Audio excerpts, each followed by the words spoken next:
দর্শক, আপনারা তো অনেক ধরনের সবজি খেয়েছেন।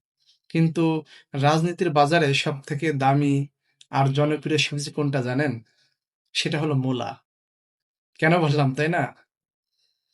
আমার এই ভিডিওতে উপরে স্ক্রিনে যে সকল হুজুরদের দেখতে পাচ্ছেন, তাদের উদ্দেশ্য করে বলছি যে, হুজুর, আপনারা যে দিন-রাত ঘাম ঝরালেন, রোদ বৃষ্টি মাথায় নিয়ে মিছিল মিটিং করলেন, কতই কিনা করলেন তাদের জন্য।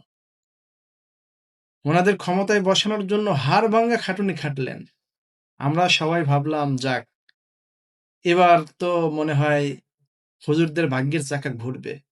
বড় কোনো পুরস্কার আসবে বা আপনারা পাবেন। কিন্তু দিন শেষে ভাগ্যে কি জুটলো বলেন?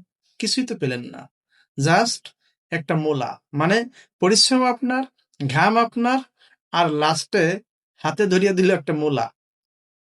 এটাকে কি আপনারা রিটার্ন গিফট বলবেন? নাকি মূলা উন্নয়ন? সত্যি বলতে কি, এই মূলা হজম করা কিন্তু আপনাদের জন্য খুব কঠিন কাজ।